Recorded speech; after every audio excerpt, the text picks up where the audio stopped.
చేయడమే కదా ఇక మిగిలి ఉన్నది. మనకు అర్థమవుతున్నది కదా. నన్ను నా కొడుకుని ఇద్దరిని అరెస్ట్ చేయడమే కదా ఇక మిగిలి ఉన్నది. కానీ ఇంట్లో ఆడవాళ్ళ జోలికి వెళ్తాం ఎంతవరకు అని అడుగుతున్నాను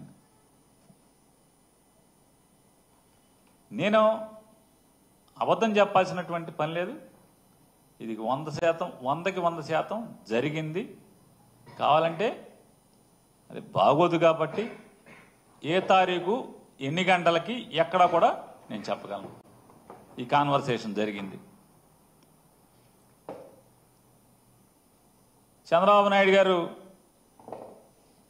ఆడవాళ్ళని అరెస్ట్ చేయడం అంటే ఇంట్లో ఆడవాళ్ళని అరెస్ట్ చేస్తారండి, బుద్ధి లేదా అని తిట్టినా కూడా బెయిల్ రాకుండా విపరీతమైన డిలే ప్రయత్నం చేస్తూనే వచ్చారు. 13వ తారీఖున బెయిల్ పిటిషన్ మూవ్ చేస్తే ఉద్దేశపూర్వకంగా పీపీలని మార్చి పీపీలని సెలవులు పెట్టించి 27వ తారీఖు వరకు అది కూడా బలవంతంగా జడ్జి గారు నేను ఎట్టి పరిస్థితుల్లో వాయిదా ఇవ్వను, ఇవాళ చేసేస్తాను అని చెప్పిన తర్వాత 27వ తారీఖు చేయాల్సిన పరిస్థితి వచ్చింది. అలాగే 10వ తారీఖున ఎఫ్ఐఆర్ అయితే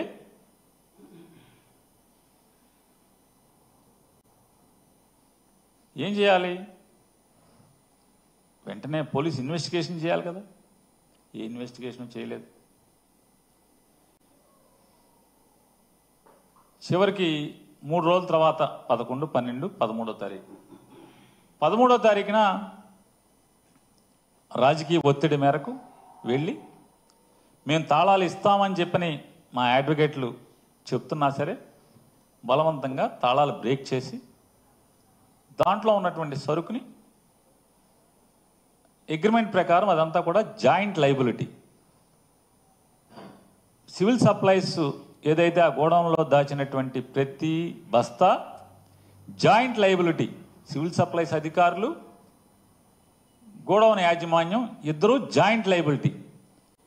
జాయింట్ లైబిలిటీ అన్నా సరే, తాళాలు మేము ఇస్తాము తీస్తామన్నా సరే తాళాలని బ్రేక్ చేసి ఏంటయ్యా అంటే ఆ తాళాలు బ్రేక్ చేయటం వెనక ఉద్దేశం ఏంటంటే వెంటనే లీగల్ టీం వెళ్ళారు, మొత్తం ఆశాంతం వీడియోలు తీస్తున్నారు.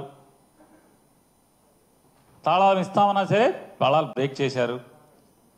వెంటనే ఆ ప్లేడర్లని తరిమి కొట్టడానికి శత విధాలా ప్రయత్నం చేశారు. పాపం స్వామి భక్తి పారాయణుడైనటువంటి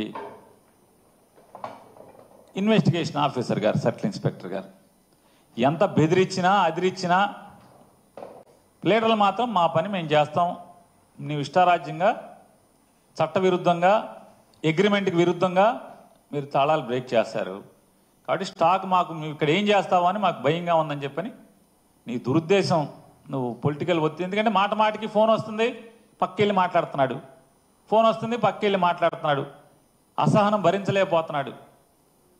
భరించలేకపోగా పక్కన ఉన్నటువంటి పోలీస్ కానిస్టేబుల్ ఎస్ఐలతో వీళ్ళు ఉండగానే అసహనంతో తిట్టుకుంటున్నాడు ఆ అధికారి, పోలీస్ అధికారి. ఈ లాయర్ నా కొడుకులేమో ఎల్లర మన వదిలి బెదిరించిన అదిరించిన వీళ్ళేమో ఆపలేకపోతున్నాం, వీడియోలు తీస్తున్నారు. ఆయనేమో ఫోన్ చేసి లోపల ఎట్టగొట్ట గంజాయి మూట పెట్టమని చెప్పి ఆయన చెప్తున్నాడు. సావలేకపోతున్నాం అనేమో అతను అసహనంతో అతను తిట్టుకుంటాడు. ఆశాంతం చివరికి సీలేసి వాళ్ళు అక్కడి నుంచి వెళ్ళేంత వరకు కూడా వెళ్ళిన ప్లేడర్లు 10 మంది కూడా వీడియోలు తీస్తూనే అన్ని రికార్డ్ చేయడం జరిగింది. అంటే ఎలా ఉంది రాజకీయ కక్ష అనేది దానికోసం మీకు ఇవన్నీ వివరిస్తున్నాను. అనిపించవచ్చు ఇందులో కొంతమంది విశ్లేషకులు కూడా చర్చ రోజు ఇదే పని కదా మొత్తం అంతా రాష్ట్రం అంతా కూడా. ఆ విశ్లేషకులు కూడా ఏమంటున్నారంటే పేరు నాని ప్రతి సంక్లిష్టమైన దానికి లేదా ప్రతి పార్టీకి ఎదురు దెబ్బ తగిలిన దానికి వచ్చి మాట్లాడతాడు కదా, ఇందులో ఎందుకు మాట్లాడడం అని. ఖచ్చితంగా నేను మాట్లాడదామనే 15వ తారీఖున బందర్లో 15, 16, 17 3 రోజుల నుండి మాట్లాడతాకి మీడియాని ఏర్పాటు చేసుకుని